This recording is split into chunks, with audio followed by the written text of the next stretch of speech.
Fala pessoal, tudo certo? Eu sou o professor Gustavo Ferreira. E eu sou o professor Gustavo Batista. E esse é o fascinante mundo do sensoriamento remoto. O maior podcast em língua portuguesa de geotecnologias e sensoriamento remoto do mundo. Olá, nós estamos começando mais um episódio do podcast O Fascinante Mundo do Sensoriamento Remoto. Episódio 205, e hoje a gente vai abordar o que rolou na Conferência das Partes de Mudanças Climáticas, a COP28 em Dubai. Antes disso, tudo bem, meu amigo? Como é que você está? Fala, professor. Estou ansioso, para saber, porque eu também quero saber o que rolou. Né? Eu sei mais ou menos aqui, mas a gente vai mostrar tudo para vocês hoje. E queria aí dizer que finalmente, vai ser um episódio que a gente vai estar diferente para quem está vendo, porque os últimos, a gente gravou numa tacada toada, só. Né?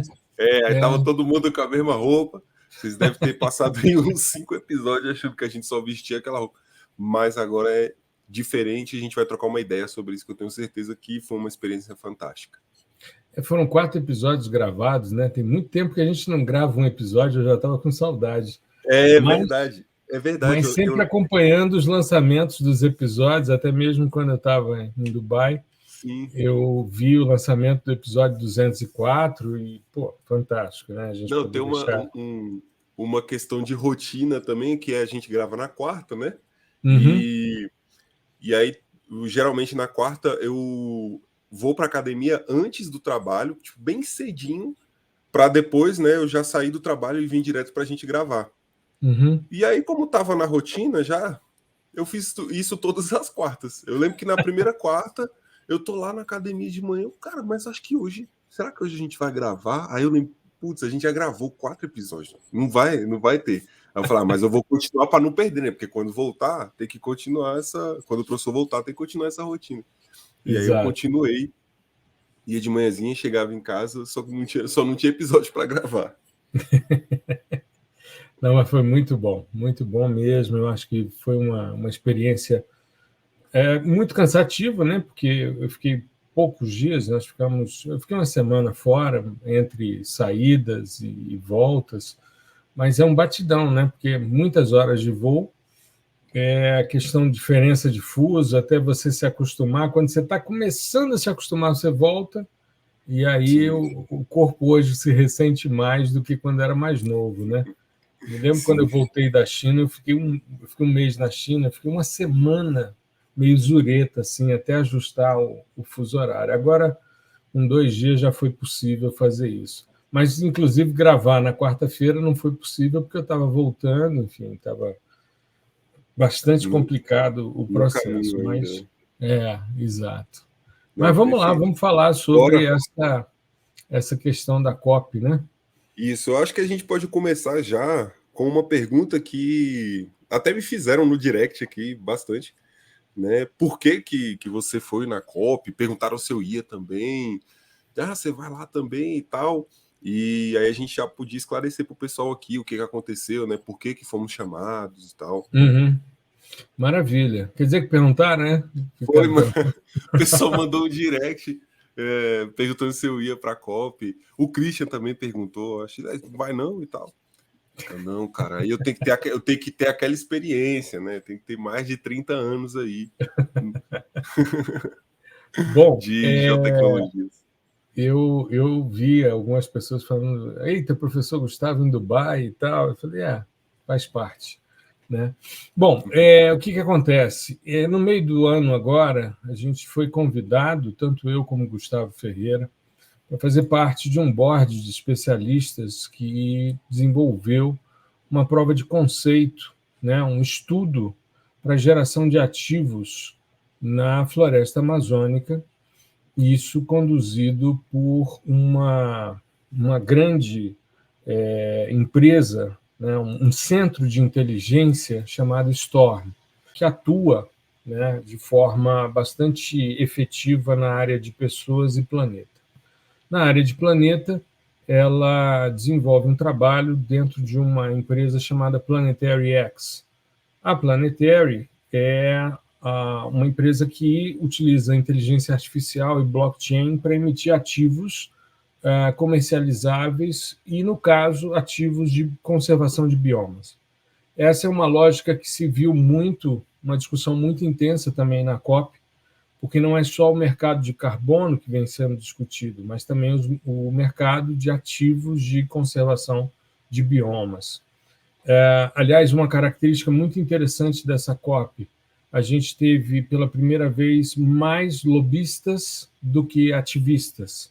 Então, as discussões sobre como viabilizar a preservação de ecossistemas foi muito intensa, né? E dentro dessa perspectiva, a prova de conceito era justamente para mostrar a possibilidade da criação desses ativos.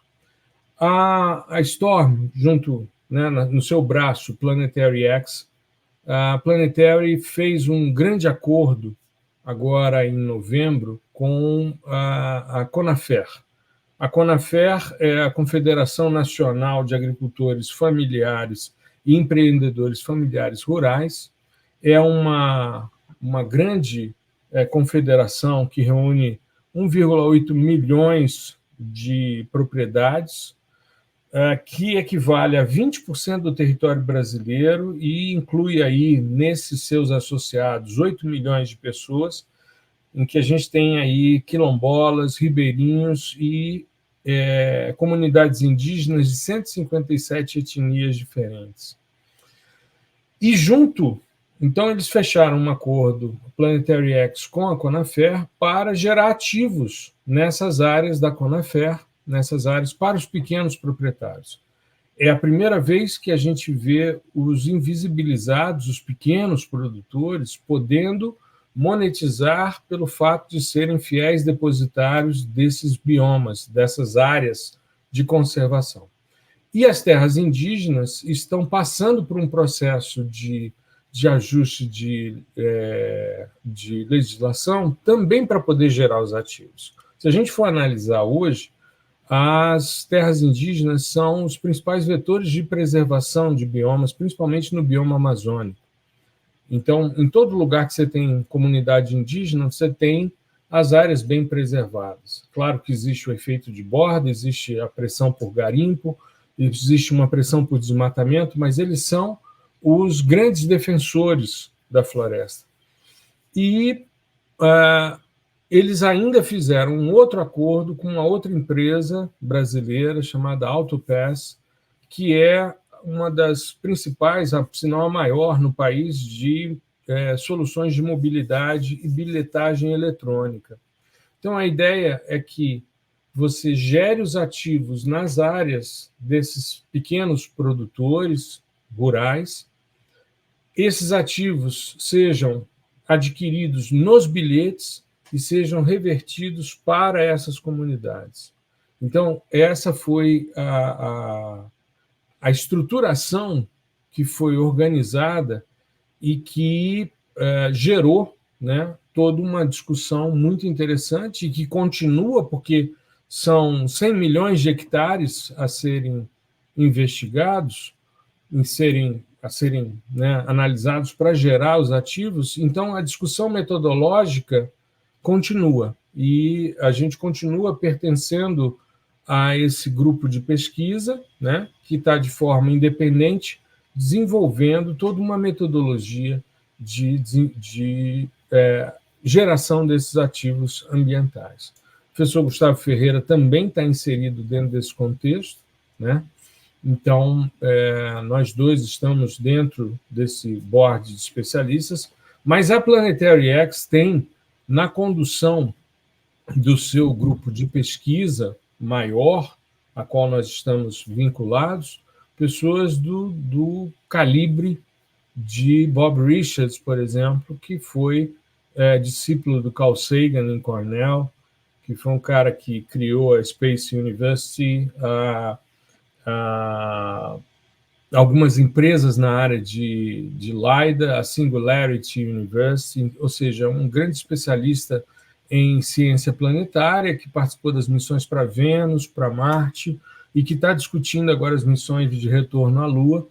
E o Bob é o CSO, né, o Chief Scientific Officer da Planetary X. Então, nós estamos vinculados a um grupo maior de especialistas, de pesquisadores, para entender como avaliar os serviços ambientais, ou seja, os serviços prestados por esses ecossistemas e como quantificá-los a fim de gerar esses ativos ambientais e movimentar toda essa cadeia que aí está posta. E nós fomos a Dubai, a COP, justamente porque a prova de conceitos foi apresentada, o aplicativo que foi desenvolvido para inventário e que, para dar toda a lisura à cadeia de custódia da geração do ativo, também foi apresentado. E a Planetary teve participação na Blue Zone, né, no Hub de Resiliência. Foi feita uma apresentação por parte de pessoas da Planetary X, e também na Green Zone, no Extreme Hangout, ocorreram 2 eventos da Planetary X. O primeiro foi uma mesa redonda que discutiu essas questões de conservação de biomas, de visibilidade aos invisibilizados. Foi a primeira vez que a gente teve uma participação imensa de comunidades indígenas brasileiras na COP, e tivemos também um show promovido pela Planetary X com Matt Sorum, que foi baterista do Guns N' Roses, que é sócio da Storm, e Agnes Nunes, né? Foi uma celebração, foi muito interessante o show está disponível, a gente disponibilizou o link no LinkedIn, né? Fizemos a repostagem do Extreme Hangout do show, que foi uma celebração.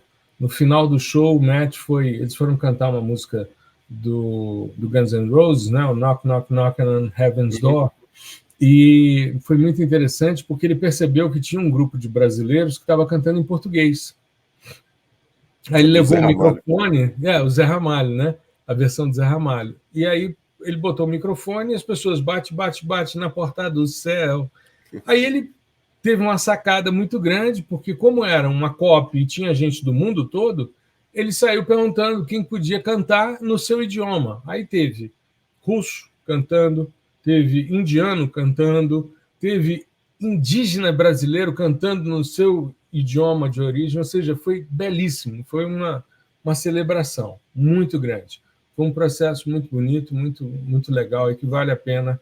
Quem tiver interesse, depois é só dar uma olhada no meu LinkedIn, que tem lá, eu fiz a repostagem do evento, do show da Agnes e do Matt Sorum, foi fantástico.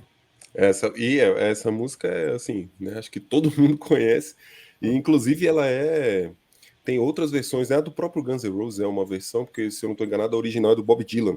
Exato, ele falou sobre isso, a original é do Bob Dylan. Pois é, tem Guns N' Roses, Eric Clapton também, acho que já fez uma versão, e é legal que todo mundo conhece, né? Então, enfim, a nossa versão, né, com o Zé Ramalho não fica para trás, é maravilhoso. Não fica, muito legal. E foi uma celebração, ou seja, todo mundo ali reunido por um propósito de melhoria do planeta, né? E a gente conseguir ter esse fechamento, foi belíssimo. Foi belíssimo. Sim. E essa, assim, só para finalizar essa primeira parte aqui, né? Que participar dando esse subsídio técnico, né, para a geração desses ativos é muito importante, porque a gente vê agora que realmente pode ser que as coisas andem, né? Porque desde criancinha a gente não, tem que fazer isso, tem que fazer, e nunca ninguém faz, ou se faz de um jeito torto, pela metade, e acaba não surtindo efeito, né, o efeito esperado, e os tempos vão passando e as coisas vão acontecendo, e tudo que a gente previa acontecer, caso não fosse feito nada, está acontecendo, né? E o que eu sempre via, assim, né, é claro, isso depois de um tempo, é que as propostas, elas costumavam ser um pouco dissociadas dessa parte econômica, né? Que tem uma força muito grande dada a estrutura capitalista que a gente vive. Então, tentar integrar isso na parte de preservação, integrar essa componente econômica do tipo, cara, isso aqui vai virar um ativo e se você não preservar, se essa floresta não ficar em pé, você vai acabar perdendo, né? Você não vai ter o que colocar no mercado, né? E fora uma série de outras flags que você pode colocar por isso, pela pessoa não estar preservando e que realmente funcione, que realmente pese no bolso do cara. Então eu acho que essa é uma ótima oportunidade de fazer essa roda girar finalmente, né? Até porque a gente já está meio que no limite. Então muito eu vejo gratificante sempre, ver que Gustavo. chegamos nesse, né, no maior evento desse tipo, levando uma prova de conceito que funcionou, deu certo, né? A gente conseguiu extrair ótimos resultados dali e ter essa parada no evento é só para chancelar, sabe? Que beleza, daqui para frente a gente vai conseguir gerar vários e vários outros ativos aí com tranquilidade utilizando nossa metodologia. Exato, é porque, veja, você ficar dentro de uma discussão muito mais filosófica ou mesmo ideológica, mas não meter a mão no bolso, o negócio fica complicado. Como é que você convence um pequeno produtor que é importante ele preservar uma floresta se a produtividade dele não aumenta? Sabe? É difícil você trabalhar dentro de uma perspectiva como essa. Então, se você. E essa lógica, que é diferente do mercado de carbono, depois a gente pode até fazer uma discussão, de repente trazer o Davi aqui, que é um dos grandes especialistas nessa questão, para a gente conversar sobre a diferença dos mercados, sobre a questão dos BCAs, que são esses ativos de conservação de bioma da Planetary X. Mas é interessante porque você está remunerando o fiel depositário daquela área. Então, ele está recebendo por preservar aquela vegetação, por preservar aquele ecossistema, por preservar aquela fauna, aquela geração de ciclo de ciclo hidrológico, de ciclo do carbono, ou seja, ele está sendo pago por estar ali protegendo aquela estrutura. E se ele está sendo pago por isso, ele tem condição de investir e aumentar a sua produtividade. Eu conversava muito sobre isso lá na Green Zone, nos dias que nós ficamos, porque nós participamos de muita coisa, assistimos muita coisa interessante, mas tivemos muitas rodas de conversa com pessoas do mundo todo e bate-papos muito interessantes, inclusive com os membros da equipe, para alinhamento das questões. E conversando com o Davi, me chamou muita atenção, porque ele disse, cara, nós estamos promovendo uma revolução, nós vamos promover uma revolução na questão agrícola muito grande, porque o cara vai ter condição de investir, ele vai ser remunerado, ele vai ter de onde tirar sem precisar desmatar e aumentar a produtividade dele, aumentando insumos, equipamentos, tecnologias. Isso é genial. Isso é genial. A Conafé já faz isso com a parte de pecuária, antes mesmo do acordo com a Planetary X.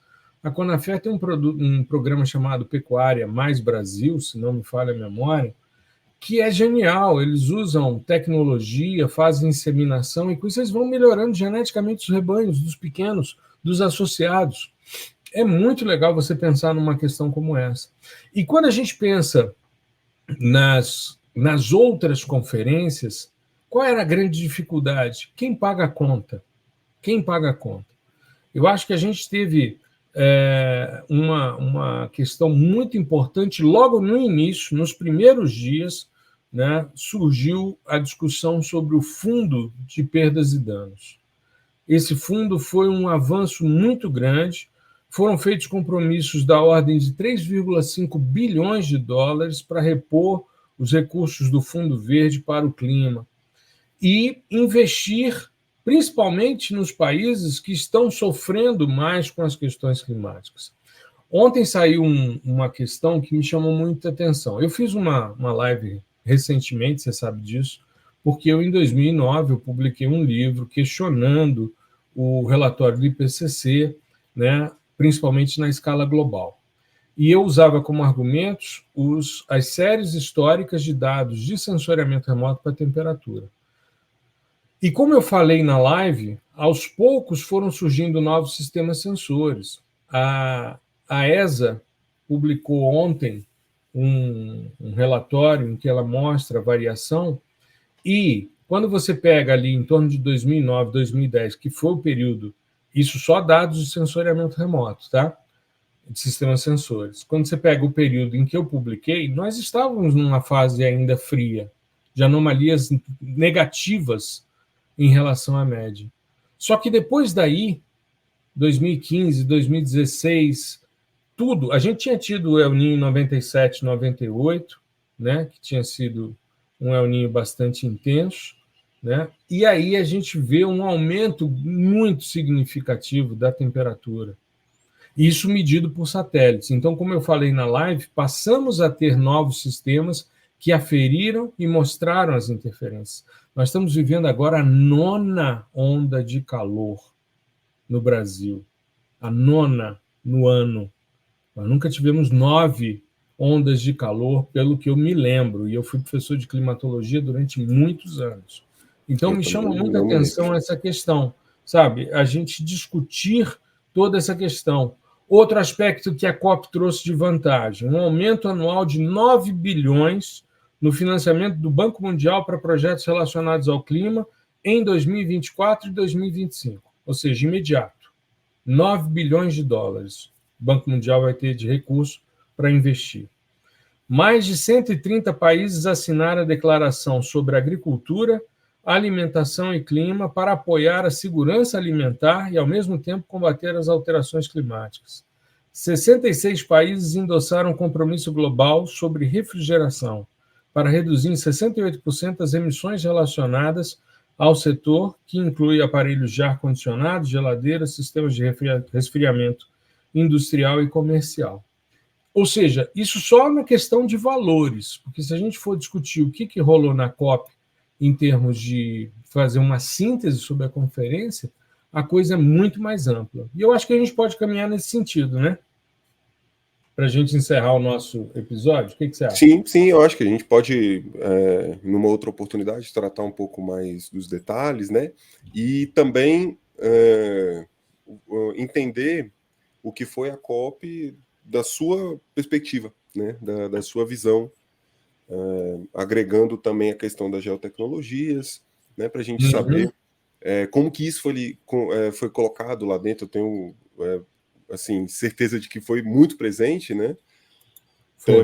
Por conta dos últimos eventos e tal, mas para o pessoal ter essa consciência da importância do profissional de geotecnologias, né? Os locais que ele permeia hoje diz exatamente isso. A gente precisa de um bom grupo, né, que entenda muito bem desses dados, e não só do processamento, né, do sair do ponto A para chegar do ponto B, mas qual é a melhor forma de fazer esse caminho, o que aquele resultado está me dizendo, a parte de interpretar, conhecer toda a parte de fundamentos e bases, né? Então, assim, isso vai demandar muito da gente nos próximos anos, para auxiliar aí, enfim, soluções viáveis para esse cenário que é meio catastrófico, né? Eu acho que é interessante. Bom, nessa questão de geotecnologias, isso daí é um fato. A gente teve muita discussão sobre como viabilizar tanto o mercado de carbono como o mercado de ativos de conservação de bioma, e as geotecnologias são fundamentais. Compreender, cada vez mais, monitorar é a palavra. Tá? Monitorar, e as séries temporais estão sempre na ordem do dia. A gente não tem como fazer isso, e principalmente em grandes áreas, né? Mesmo que em pequenas escalas, mas a gente precisa de instrumentos geotecnológicos. Eu tive, por exemplo, numa sessão muito interessante em que o cara mostrava como o smartphone pode melhorar a compreensão do bioma, usando o LiDAR, por exemplo, que está no iPhone. Então, os caras utilizando o LiDAR, fazendo realidade aumentada, né, e dimensionando, utilizando inteligência artificial para fazer a separação do que é caule, do que é fruto, do que é folha, fazer as medidas alométricas a partir do LiDAR em campo, AIDA terrestre com celular. Isso foi muito interessante, e isso pode ser uma alternativa muito legal para que as pessoas façam os inventários.